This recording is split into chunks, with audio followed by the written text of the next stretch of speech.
तो नमस्ते सबको। आज मैं आप लोगों के लिए लाई हूँ पुष्कर नवांश। हमारी कुंडली में 20 नवांश पुष्कर नवांश ऐसे होते हैं जिनकी जो रिजल्ट है ना वो मिरेकल होते हैं।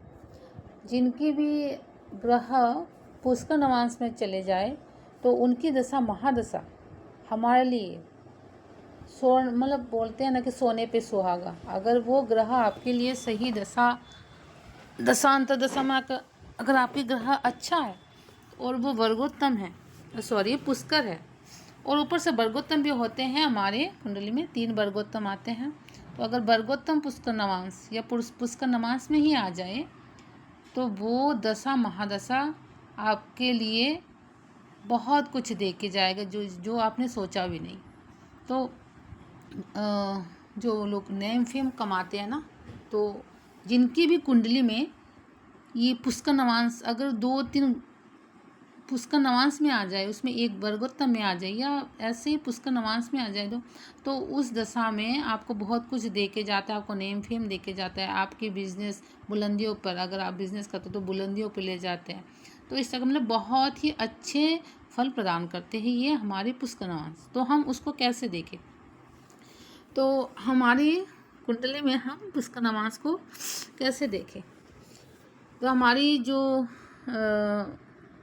कुंडली है, आप लोगों को पता है, इसमें अग्नि तत्व, वायु तत्व, पृथ्वी तत्व और जल तत्व ऐसे 4 तत्वों में भाग किया गया है। और हम इस पुष्कर नवांश को हम पुष्कर नवांश देखने के लिए हम वही करेंगे कि हमारी कुंडली को हम 4 तत्व में भाग करेंगे। तो हम आपको बताते हैं। तो जो हमारे जो अग्नि तत्व है वो कौन कौन सी राशि होती है? जो अग्नि तत्व का राशि होता है वो होता है मेष और सिंह और धनु, मतलब 1, 5 और 9। तो ये हमारी अग्नि तत्व कहलाता है। और इस तरह से हम अपनी 4 तत्वों को अलग अलग 3-3 ऐसे निकाल लेंगे, जैसे कि 1, 5 और 9। और जो पृथ्वी तत्व है वो होगा 2, 6 और 10।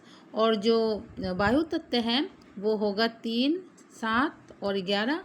और जो जल तत्व है वो होगा 4 और ये 8 और 12। तो इस तरह से 3-3 का ग्रुप निकलेगा।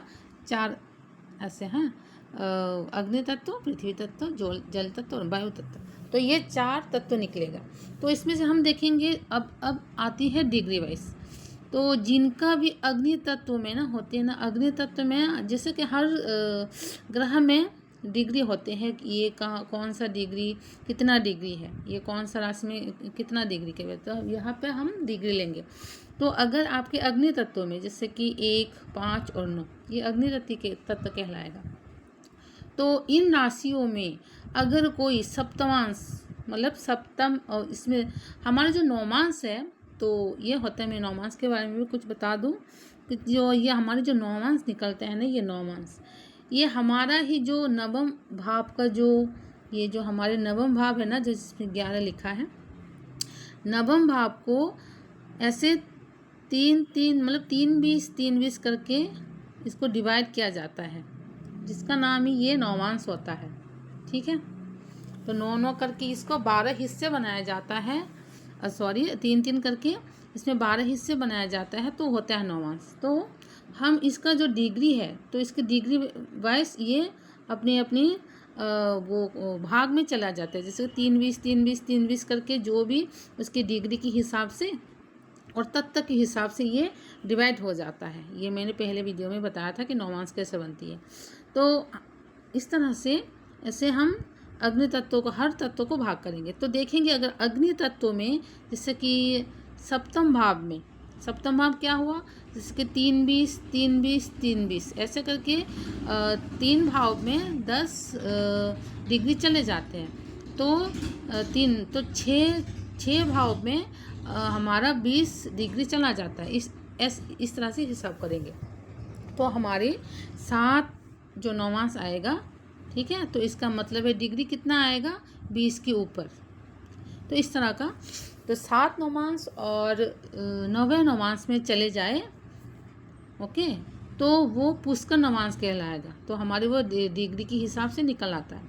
तो उसकी और वर्गोत्तम कैसे बनता है? वर्गोत्तम बनता है सेम राशि में जाके वही ग्रह सेम राशि में बैठना नवांश में, ठीक है। तो जैसे कि हमारी अग्नि तत्व में जो धनु आते हैं 1, 5 और 9 जो राशियाँ होते हैं वो अग्नि तत्व है, ठीक है। तो जो धनु होते हैं तो सॉरी आज गला थोड़ा ख़राब है। तो जो धनु आते हैं वो अग्नि तत्व वो नवांश में जब हमारी धनु में ही चला जाए, ठीक है, सप्तमांश और नवांश में जाके जो हम 3-3 करके जो अभी जो हमने किया डिवाइड, तो उस तरह से अगर वो 9वें डिवाइड में चले जाए वो तो धनु में चला जाता है, तो सेम राशि में जाने से वो वर्गोत्तम हो जाता है।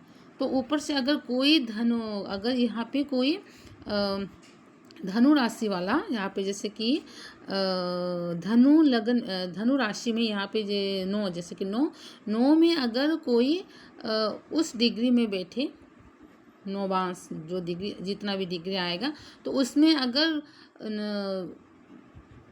नवांश में जाके वही राशि में बैठे तो वो कहलाएगा वर्गोत्तम पुष्कर नवांश, ठीक है। तो इसकी दशा महादशा वो मिरेकल रिजल्ट देगा। तो उसी तरह हर तत्व में, ये हुई अग्नि तत्व की बात, तो इसी तरह हर तत्व के, पृथ्वी तत्व के भी और जल तत्व के भी हैं। जल तत्व की आते हैं हमारे कौन कौन सी चार जो नंबर राशि होते हैं, कर्क राशि, और आते हैं वृश्चिक राशि जो 8 होते हैं, और 12 जो मीन राशि होते हैं, ठीक है। तो उसमें से भी जो कर्क राशि में होते हैं ना, तो जो वो एकदम लोएस्ट डिग्री आता है, मतलब प्रथम नवांश प्रथम भाग में, जैसे कि 3-20, ठीक है। तो प्रथम नवांश में अगर कोई ग्रह बैठे, ठीक है, कोई भी ग्रह अगर प्रथम नवांश में बैठ जाए तो वो वर्गोत्तम वो पुष्कर हो जाएगा इस तरह से।